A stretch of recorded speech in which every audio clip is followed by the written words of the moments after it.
A Dickens classic, Our Mutual Friend, continues tonight on CBC. Hi, it's Luba Goy wishing you all good health and happy holidays.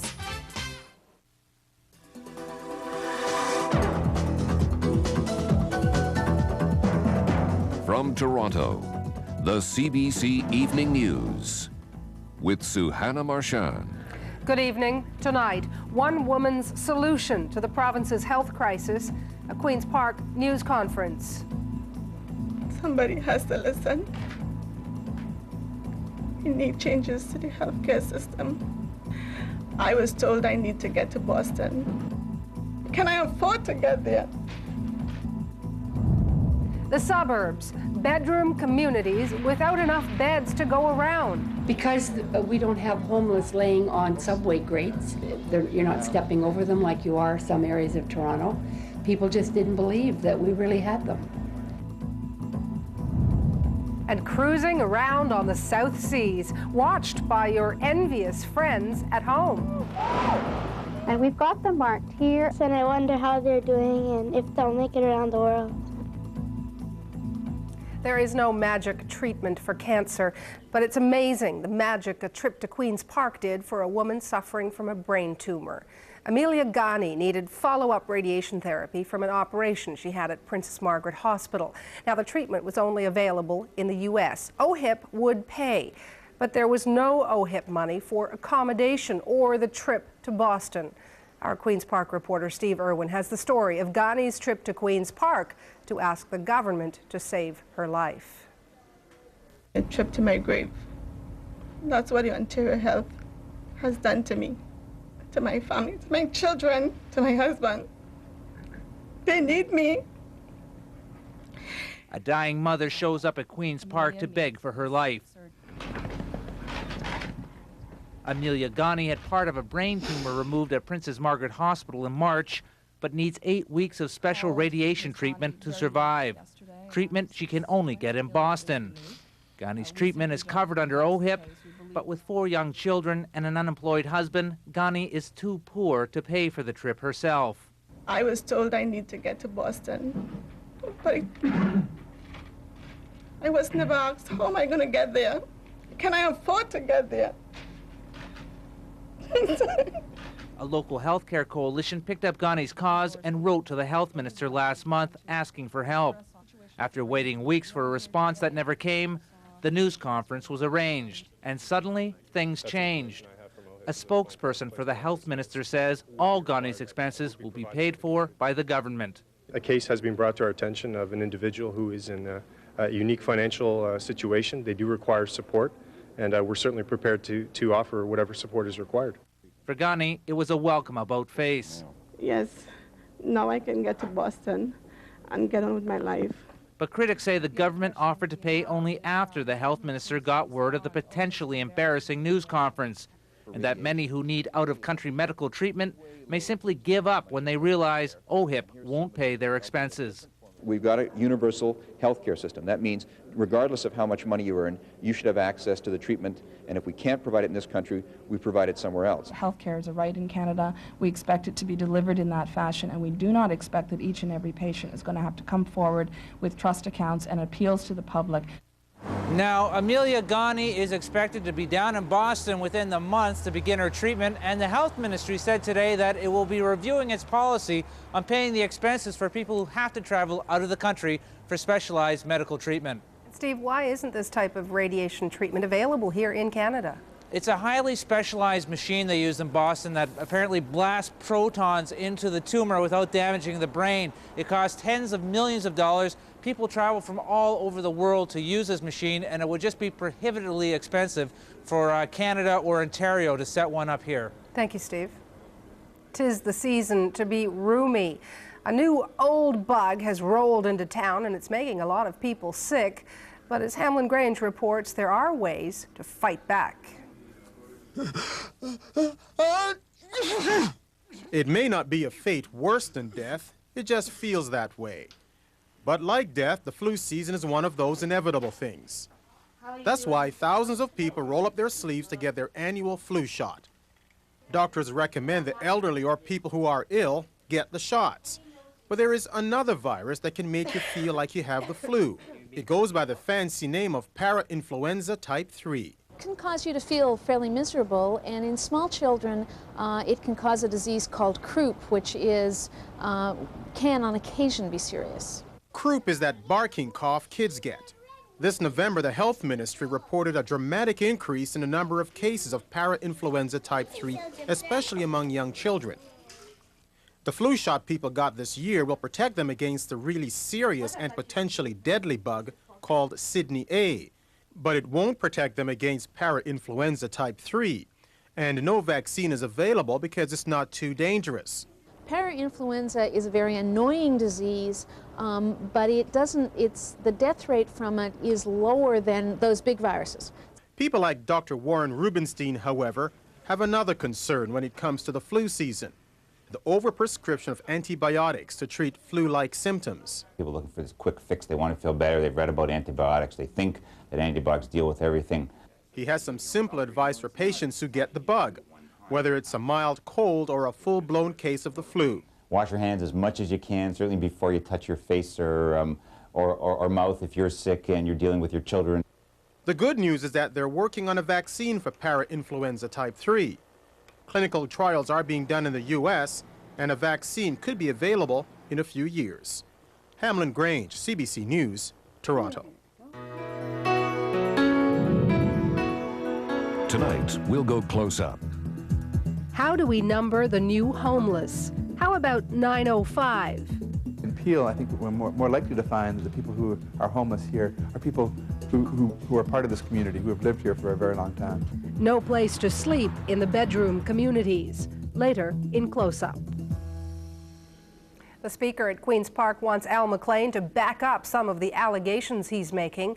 McLean said yesterday that he has never harassed an employee nor touched another woman other than his wife. And he says the people who made those accusations were trying to get rid of him as speaker because he cut their budgets.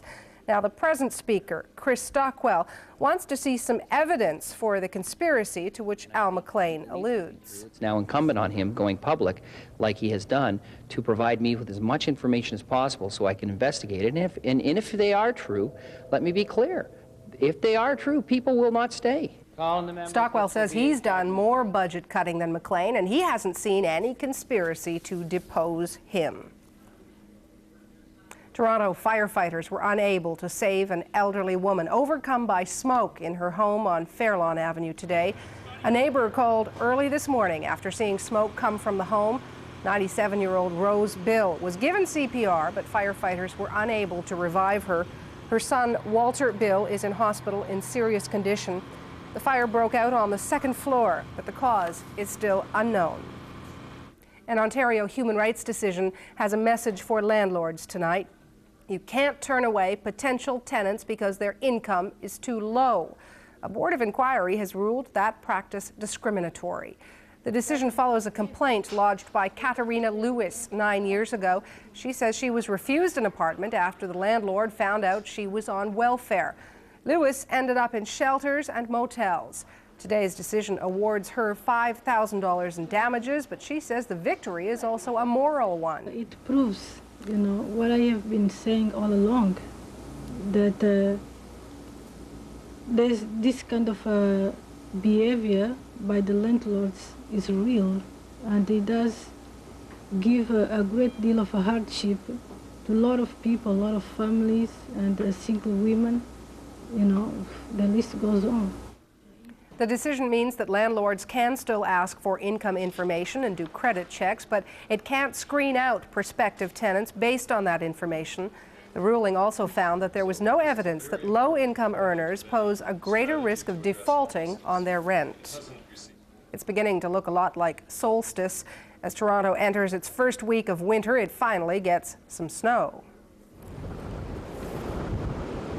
Around the beach, winter came howling in like it had never left.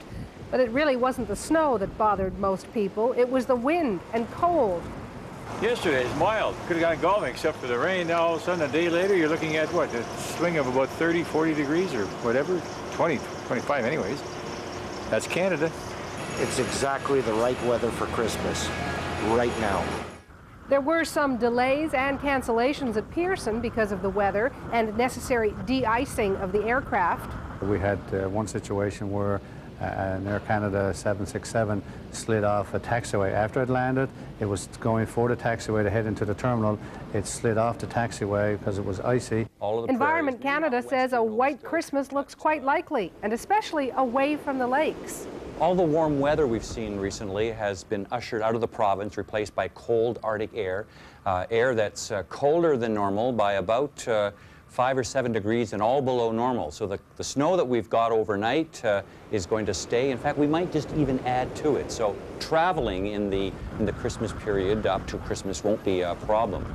We're seeing that after Christmas and Boxing Day, we're calling for periods of light snow. Again, not huge dumps of snow, but a bit more accumulation. Santa Claus promised extra pollution in time for the holiday. I'm going to bring some special dust to make it snow some more for Christmas Eve. For me to come down and for all the boys and girls and have a great Christmas and a new year. Santa's already making that list and checking it twice, unlike some of our viewers. That's, what's your name? Marsha?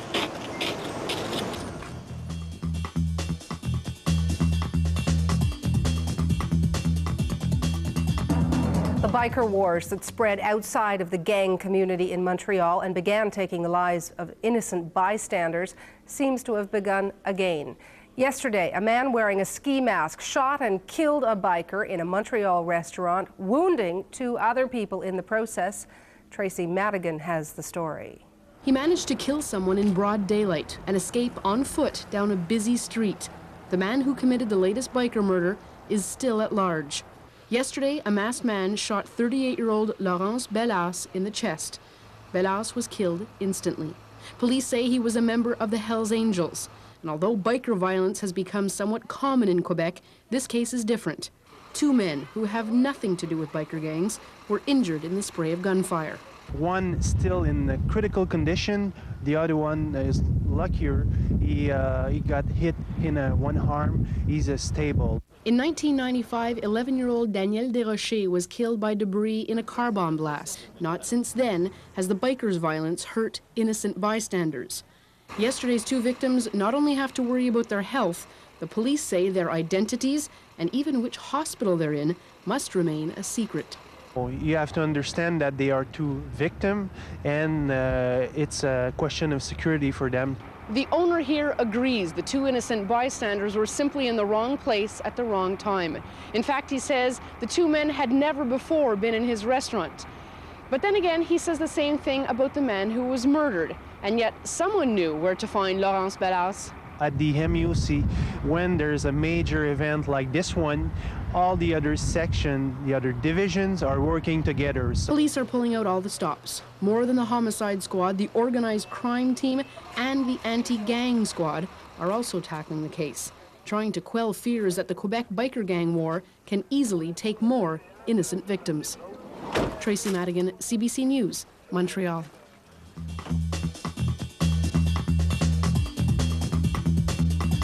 It looks as if this really is a season of miracles for the President of the United States. Some Republicans who voted to impeach Bill Clinton are now not so sure an actual conviction is such a great idea. It looked quite festive at the White House today, as Susan Bonner reports. It is beginning to look a lot like Christmas and little else at the White House. It was the night before Christmas. Each day brings another party and more calls for a way to avoid a full-blown Senate trial of President Bill Clinton, including a public plea by 4 Republicans who voted to impeach the president. They now favor censure. The Senate, which can look at and may want to go through a full trial, should at least take this opportunity to look at the possibilities of censure. This Democratic senator says there can be a deal. And, it seems to me that if there's a consensus that they're not going to convict the president for impeachment, and there is a consensus that some form of censure is warranted and merited, that we ought to get to that result sooner rather than later. But many Republicans say the Senate is constitutionally obligated to hold a trial. Sure, to be bipartisan.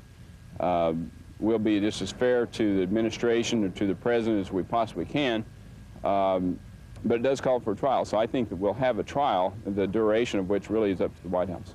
White House spokesman Joe Lockhart says there is momentum for a deal on censure. There is a growing sense that we should find some quick bipartisan solution to this situation that falls short of a long, protracted trial. There's no question there are more calls for censure instead of a criminal trial that could remove the president from office. Problem is, some of those calls come with a demand that Bill Clinton admit he lied under oath, something the president says he will not do. Susan Bonner, CBC News, Washington. It turns out the main obstacle to ballooning around the world isn't fuel, equipment, or weather. It's crabby governments. British tycoon Richard Branson and other adventurers are trying to circle the globe in a fancy, lighter-than-air craft. But when they went too far north into Chinese territory, Beijing wanted them down. Anne McMillan explains what pluck and good connections with the British Embassy can do. Flying around the world in a balloon is challenging at the best of times. But when you're heading towards Tibet without permission, the challenge becomes a crisis. Okay, stand by. Today at Richard Branson's Mission Control in London, there was controlled panic when the Chinese government announced the balloon was flying over its territory illegally. Land immediately was the official command. Calls went out to the British Prime Minister. Or Mr. Blair. And groveling apologies were made. It is their airspace, it's not ours, they're entitled argument with that at all, but we're just appealing to them to see if they can do anything at all to help us. Branson got permission to fly over the south of China, not the north. But his balloon, ICO Global, which left Morocco 4 days ago, has been knocked off course. Storms in the Mediterranean, a detour around Iraq, refusals by Iran and Russia for use of their airspace caused it to cross the Himalayas further north than planned. Bearing to get us out and get us to China. Anyway, that's obviously what we're hoping for in the next few hours. Branson, who's trying to beat the record for ballooning around the world, begged for a diplomatic solution. And he got one. After representations from Britain and the USA, the Chinese finally agreed to let him continue. Now all he has to worry about is the wind and the weather in this attempt to travel 38,600 kilometers in record time. Anne McMillan, CBC News, London. I'm seeing a very festive man out of the corner of my eye, so let's go find out who he is. I think it's Bill Lawrence out on Front Street. Bill? Listen, those balloonists aren't the only ones who have to worry about the wind and the weather. That young winter that blew in here last night right on schedule very quickly took charge indeed, sent temperatures dropping from those beautiful mild ones that David Phillips mentioned earlier. They'll probably set a few records overnight. Also set up that northwesterly flow right off the lee of the lakes of Georgian Bay and Lake Huron. And again tonight, we have a snow squall warning, but I think they love it up there. So far, many of the ski resort areas have up to 25 centimeters on the ground. There is a potential overnight and tomorrow to get that up to about 40 more centimeters of snow, so perhaps there is the power of prayer at work here. Here's the kind of work that'll happen overnight. Temperatures continue to slide down to about -14 under partly cloudy skies. The wind chill now running about -30. That's the way it feels out here. Tomorrow partly cloudy, and there's the high of only -5 degrees. We'll look at that holiday picture, and we'll look at the rest of the country, Suhanna, a little later on. Thank you, Bill. Thank you, Bill. Still ahead on the CBC Evening News. In sports, Roger Clemens reports to a Toronto spring training. In entertainment, a survivor of the Spadina button war. And we'll focus on a low-tech trip around the world. But next. They want to stay in Mississauga. So if there was a shelter facility in Mississauga, I believe that they'd use the facility. You may not trip over them on Brant Street in Burlington or in downtown Brampton, but the homeless live in the suburbs as well. Back in a moment. Hi, happy holidays. Oh, I have something for you too. Don't get caught without a gift.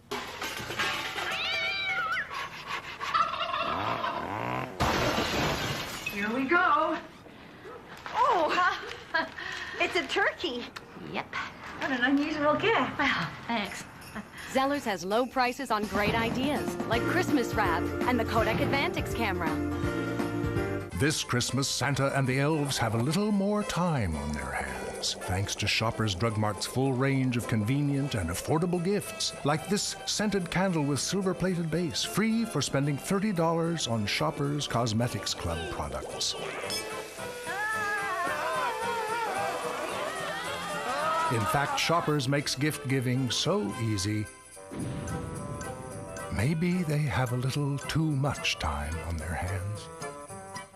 A new year on Life and Times.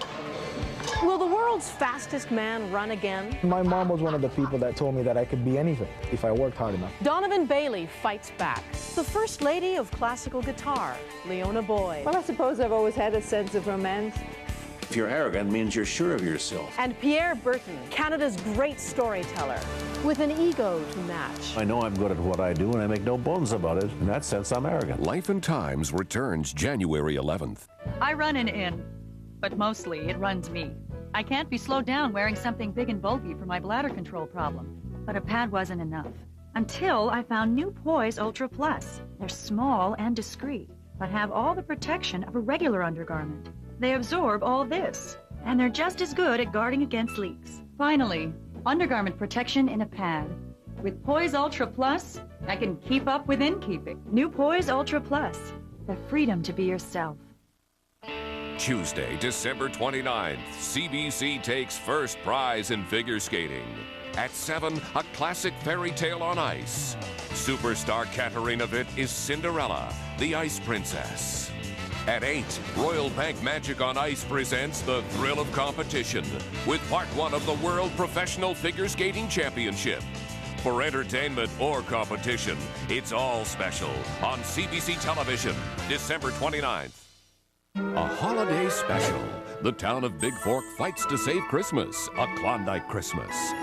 Then, we've come to see if we can get a white Christmas. Why not? A white Christmas. It all starts tonight at 7 on CBC.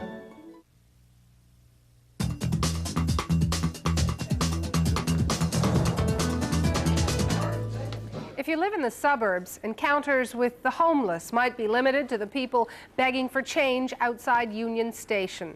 The GO train quickly takes you away from the strains and stresses of the urban core. But as the homeless population grows, even suburban cities are facing the same kind of problems downtown Toronto has experienced. This week, the region of Peel is opening its first ever homeless shelter in Brampton. Video journalist Mike Wise reports on the people in these bedroom communities who are making their beds on the streets.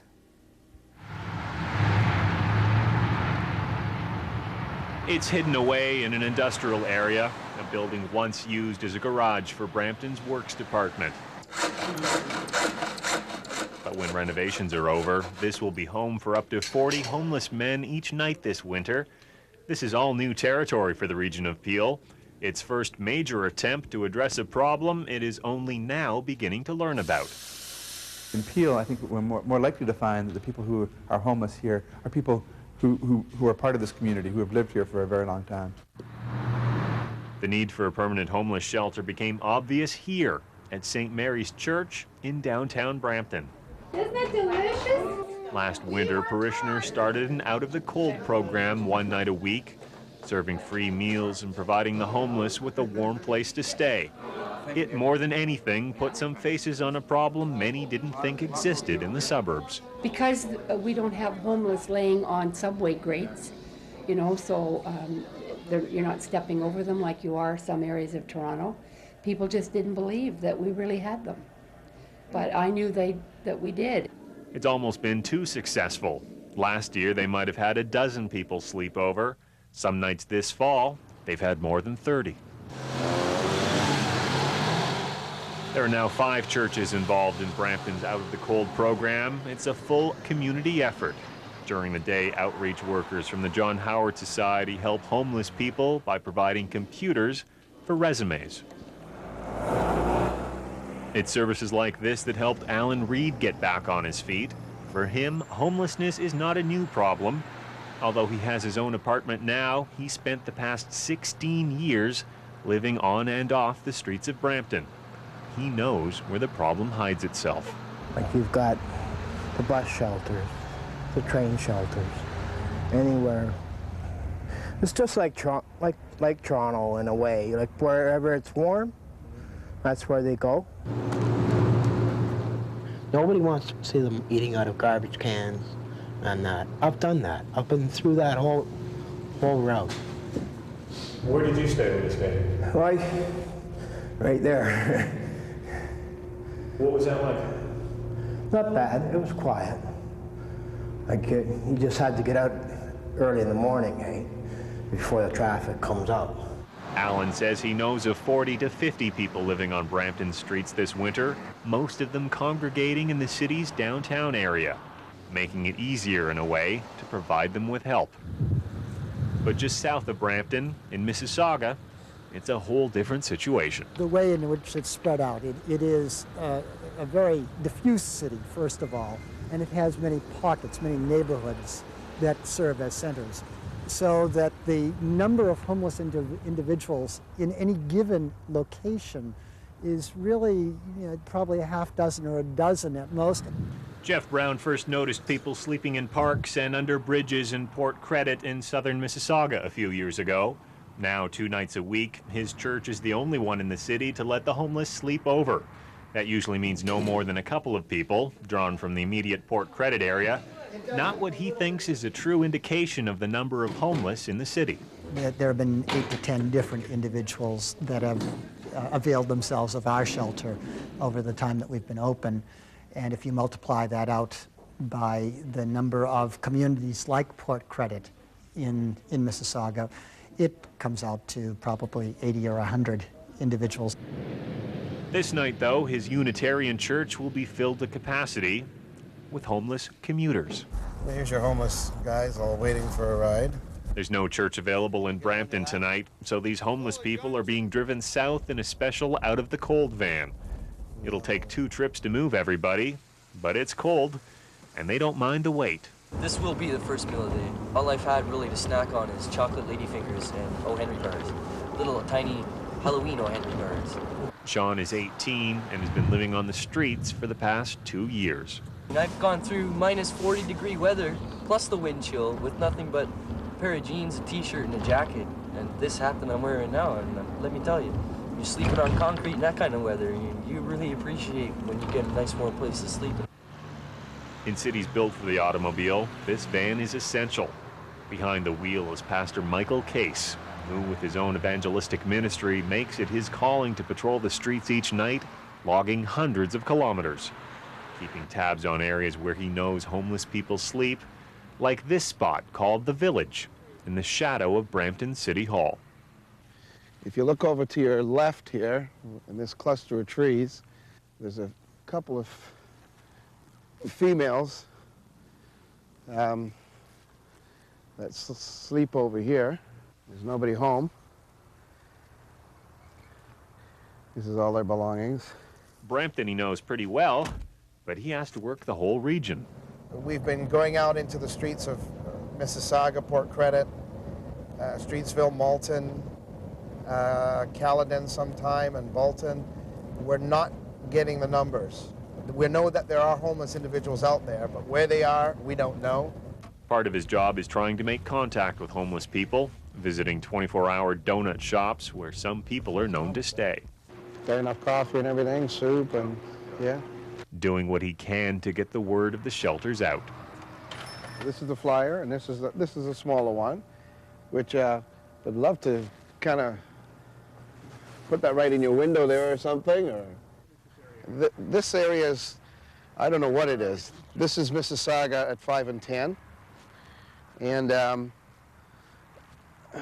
there's about 4 fellas that live here. It takes time to build trust with a new homeless person, and he's finding few willing to be driven away from their makeshift homes to spend the night at the Brampton shelter. They want to stay in Mississauga. So if there was a shelter facility in Mississauga, I believe that they'd use the facility. There was supposed to be one here. The original plans in the region of Peel called for 2 shelters to open this winter, one in Brampton and one in Mississauga. But only Brampton was able to find a space, one building to serve the entire area. In some locations, shelters in Toronto are actually a closer drive. But many of the region's homeless say they have roots here and that the big city isn't an option. I don't feel very safe out in Toronto. At least out here, I now have pretty much a support group. Being with my fiance on the streets, we support each other. I mean, this is reality kicking you really hard in the head.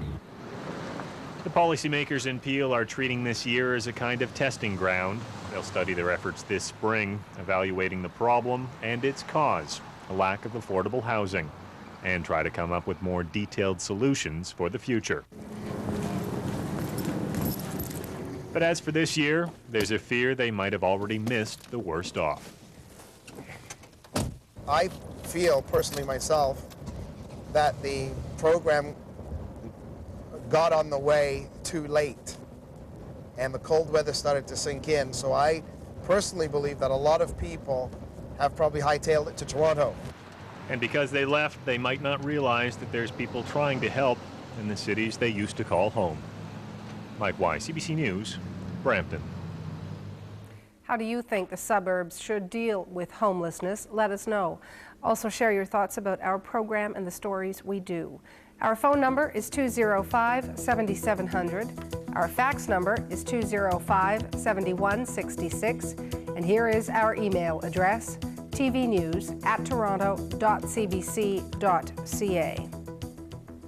Lots more tonight, including Debbie Lytle-Kwan with sports and Roger Clemens. Dad, going, staying. For now, yes. We'll see how long that lasts. Now, Roger Clemens says he'll stick around.